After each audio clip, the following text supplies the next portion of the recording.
Team ড্রামাট্রিক্সের প্রযোজনা শব্দগল্পদ্রুম। বাংলা সাহিত্যের অমর সৃষ্টিগুলোকে স্মৃতির মণিকোঠায় অক্ষয় করে রাখার নিরন্তর প্রয়াসের নাম শব্দগল্পদ্রুম। আজকের গল্পের স্রোত এসেছে ওপার বাংলা থেকে। হুমায়ুন আহমেদ তাঁর লেখা গল্পের এক রূপান্তর নিয়ে টিম ড্রামাট্রিক্স আজ প্রস্তুত প্রেমের জোয়ারে গা ভাসাতে। সঙ্গে নিয়ে অদৃশ্য সম্পর্ক, অপূর্ণতা এবং নীরব ভালোবাসার অনুভূতি। শুরু হচ্ছে ড্রামাট্রিক্স প্রযোজিত শব্দগল্পদ্রুম সিরিজের আজকের গল্প রূপাঞ্জন।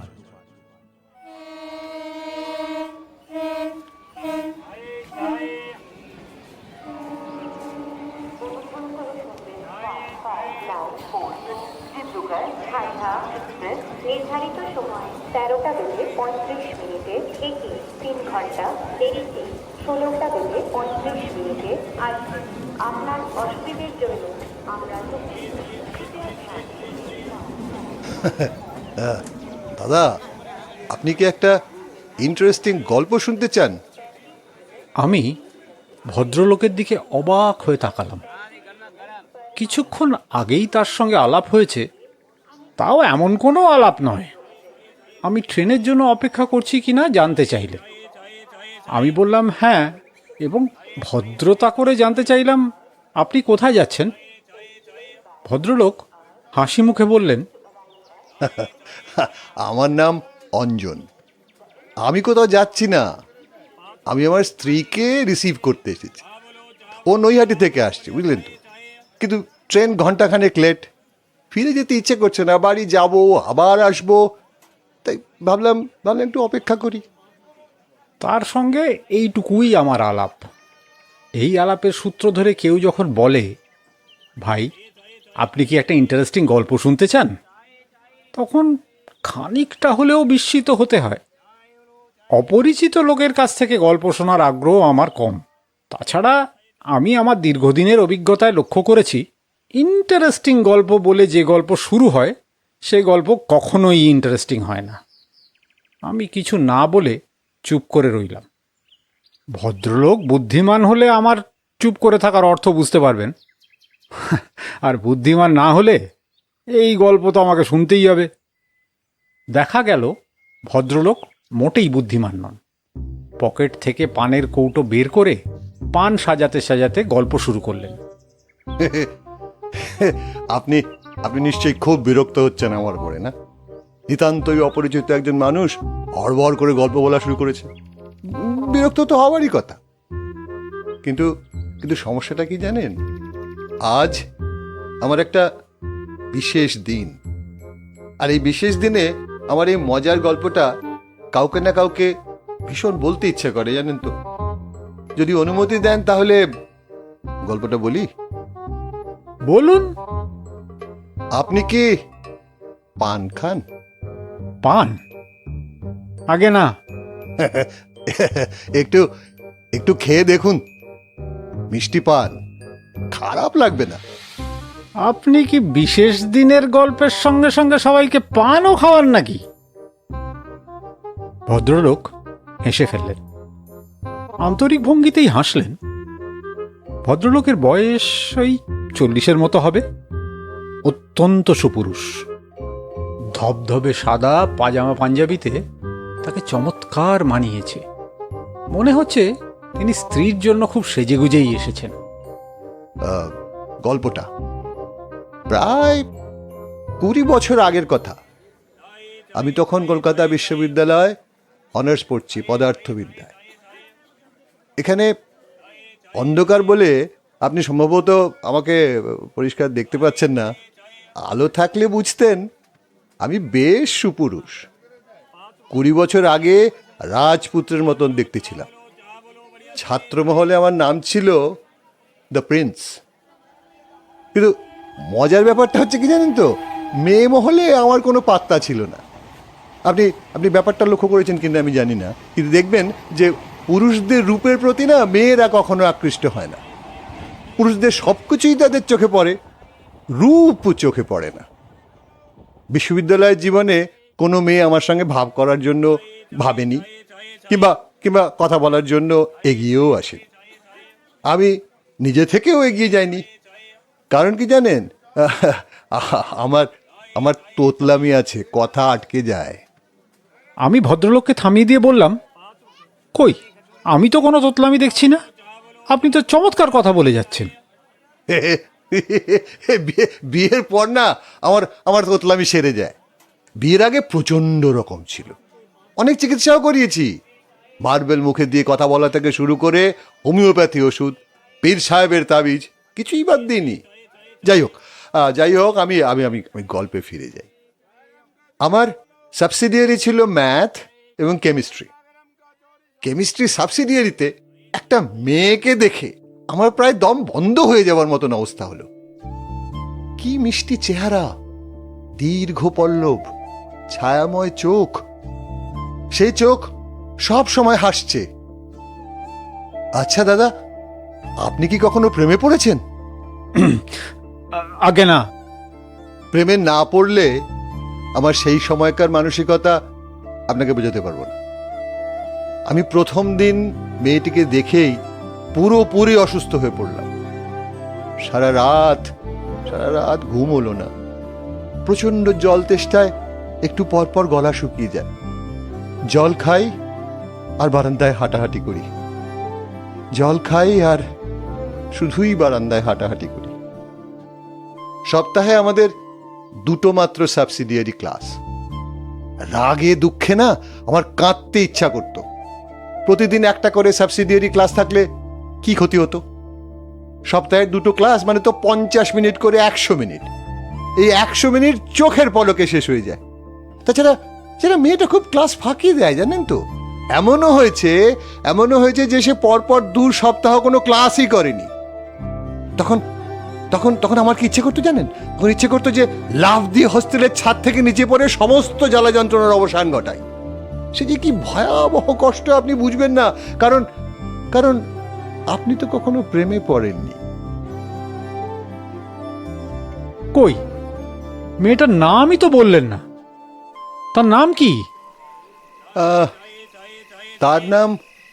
তার নাম রূপা। সেই সময় আমি অবশ্য তার নাম জানতাম না। নাম কেন, কিছুই জানতাম না। কোন ডিপার্টমেন্টের ছাত্রী তাও জানতাম না। শুধু জানতাম তার সাবসিডিয়ারিতে ম্যাথ আছে এবং সে কালো রঙের একটা অ্যাম্বাসেডর গাড়ি করে আসে, আর গাড়ির নাম্বার WBD 8781। আরে, আপনি তার সম্পর্কে কোনো রকম খোঁজ নেননি? না, খোঁজ নিইনি। কারণ আমার সব সময় ভয় হতো খোঁজ নিতে গেলেই জানবো মেয়েটির হয়তোবা কারোর সঙ্গে একটা প্রেম আছে। একদিনের একটা ঘটনা বললে আপনি সব বুঝতে পারবেন।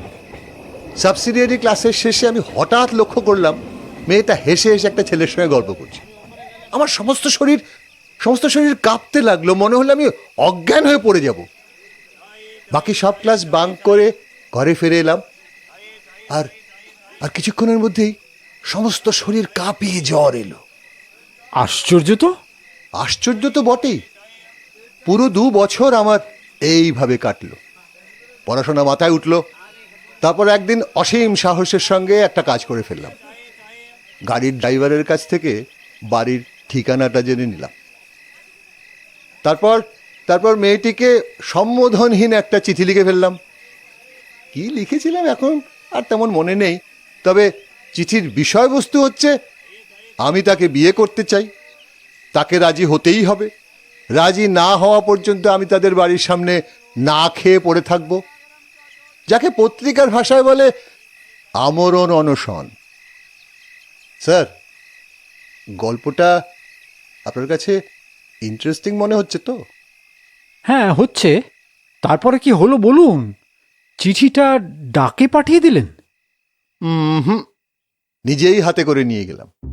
ওদের বাড়ির দারোয়ানের হাতে দিয়ে বললাম, এ বাড়ির একজন মহিলা আছেন না, ইউনিভার্সিটিতে পড়েন, তার হাতে দিয়ে এসো।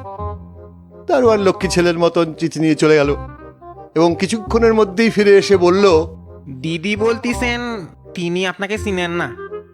আমি বললাম, তিনি ঠিকই বলেছেন, তবে আমি তাকে চিনি, এটাই যথেষ্ট। এই বলে আমি গেটের বাইরে খুঁটি গেড়ে দাঁড়িয়ে গেলাম। বুঝতেই পারছেন, নিতান্তই পাগলের কাণ্ড। সেই সময় মাথা আসলে ঠিক ছিল না, জানেন তো, লজিক নষ্ট হয়ে গিয়েছিল। যাই হোক, তো সকাল 9টা থেকে বিকেল 4টা পর্যন্ত কোনো রকম ঘটনা ছাড়াই গেটের সামনে দাঁড়িয়ে রইলাম। লক্ষ্য করলাম দোতলার জানলা থেকে মাঝে মধ্যে কিছু কৌতূহলী চোখ আমাকে দেখছে। বিকেল 4টায় এক ভদ্রলোক বাড়ি থেকে বের হয়ে কঠিন গলায় বললেন, যথেষ্ট পাগলামি করা হয়েছে, যাও এখন বাড়ি যাও। আমি তার চেয়েও কঠিন গলায় বললাম, যাব না। পুলিশে খবর দিচ্ছি, পুলিশ এসে তোমাকে ধরে নিয়ে যাবে। বললাম, কোনো অসুবিধা নেই, খবর দিন। ইউ রাস্কেল, মাতলামি করার জায়গা পাও না। গালাগালি করছেন কেন? হ্যাঁ, আমি তো আপনাকে গালি দিচ্ছি না। ভদ্রলোক রাগে জ্বলতে জ্বলতে বাড়ির ভেতরে চলে গেলেন। আর তার পরপরই শুরু হলো বৃষ্টি, ঢালাও বর্ষণ।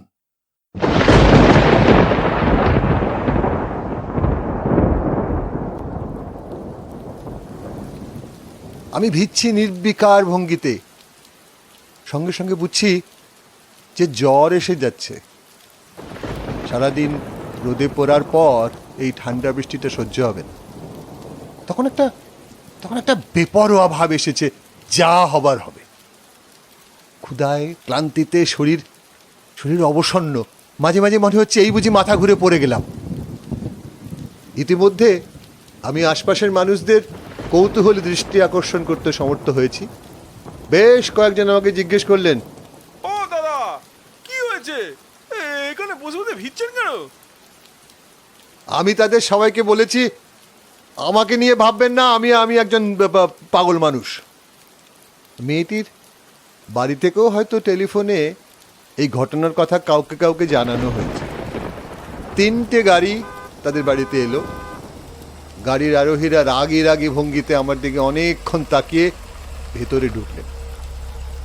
রাত 9টা বাজলো। বৃষ্টি এক মুহূর্তের জন্যও থামল না। জ্বরে তখন আমার গা পুড়ে যাচ্ছে, দাঁড়িয়ে থাকতে পারছেন না, পা ছড়িয়ে বসে পড়লাম। দারোয়ান এসে আমাকে ফিসফিস করে বলল, দাদা দাদা, সাহেব পুলিশ আনতে চাইছেন। দিদি রাজি না। দিদি আপনার অবস্থা দেখে খুব কাঁদতেছেন। আপনি টাইট হয়ে বসে থাকেন দেখিনি। আমি টাইট হয়ে বসে রইলাম। রাত 11টা বাজলো। ওদের বাড়ির বারান্দায় একটা বাতি জ্বলে উঠল। বসার ঘরের দরজা খুলে মেয়েটি বের হয়ে এলো। মেয়েটির পেছনে পেছনে ওদের বাড়ির সব কজন মানুষ। ওরা কেউ বারান্দা থেকে নামলো না। মেয়েটা একা এগিয়ে এলো, আমার সামনে এসে দাঁড়ালো এবং অসম্ভব কোমল গলায় বলল, কেন এমন পাগলামি করছেন? আমি হতভম্ব হয়ে তাকিয়ে রইলাম। কারণ কি জানেন, এই মেয়ে সেই মেয়ে নয়, অন্য একটি মেয়ে। একে আমি কোনোদিন দেখিনি। অ্যাম্বাসেডরের গাড়ির ড্রাইভার আমাকে ভুল ঠিকানা দিয়েছে, হয়তো ইচ্ছে করেই দিয়েছে। মেয়েটি নরম গলায় বলল, আসুন, ভেতরে আসুন, টেবিলে খাবার দেওয়া আছে, আসুন তো। আমি উঠে দাঁড়ালাম। বলতে চেষ্টা করলাম কিছু মনে করবেন না, আমার ভুল হয়ে গেছে। আপনি সেই মেয়ে নন, আপনি অন্য একজন। কিন্তু মেয়েটির সেই মমতায় ডুবানো চোখের দিকে তাকিয়ে এই কথা বলা সম্ভব হলো না। এত মমতা নিয়ে কোনো নারী আমার দিকে কখনো তাকায়নি না। জ্বরের ঘোরে আমি ঠিকমতো পা ফেলতে পারছিলাম না। মেয়েটি বলল, আপনার বোধহয় শরীর খারাপ, আপনি আমার হাতটা ধরে হাঁটুন, কোনো অসুবিধা নেই। বাসার সবাই বারান্দায় দাঁড়িয়ে কঠিন চোখে আমাদের দিকে তাকিয়ে আছে। তাদের সবার কঠিন দৃষ্টি উপেক্ষা করে মেয়েটি হাত বাড়িয়ে দিল। যে গভীর ভালোবাসায় হাত বাড়ালো, সেই ভালোবাসাকে উপেক্ষা করার মতন ক্ষমতা ঈশ্বর মানুষকে দেননি। আমি তার হাত ধরলাম, আর এই 20 বছর ধরেই ধরে আছি সে হাত। মাঝে মাঝে এক ধরনের অস্থিরতা বোধ করি, ভ্রান্তির এই গল্প আমার স্ত্রীকে বলতে ইচ্ছা করে, কিন্তু বলতে পারি না। তখন আপনার মতো অপরিচিত একজন কাউকে খুঁজে বের করিনি, গল্পটা বলি। কারণ আমি জানি এই গল্প কোনোদিন আমার স্ত্রীর কানে পৌঁছবে না।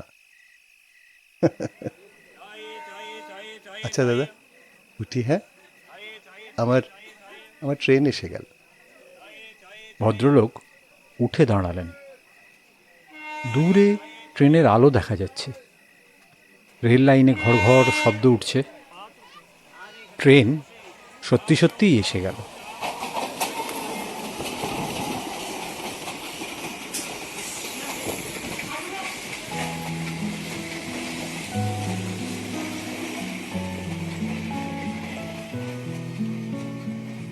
শুনলেন ড্রামাট্রিক্স প্রযোজিত শব্দ গল্পদ্রুম সিরিজের আজকের গল্প রূপাঞ্জন। মূল গল্প হুমায়ুন আহমেদ রচিত রূপা। গল্প পাঠে কৌশিক, অঞ্জন ডক্টর চিন্ময়, রূপা অনসুয়া, দারওয়ান এবং প্রতিবেশী সায়ন, ভদ্রলোক অরিন্দম, মুখবন্ধ এবং পূর্ণচ্ছেদ কৃষ্ণেন্দু, ধ্বনি ও আবহ কৃষ্ণেন্দু, গল্পের রূপান্তর, পরিকল্পনা ও পরিচালনায় অরিন্দম।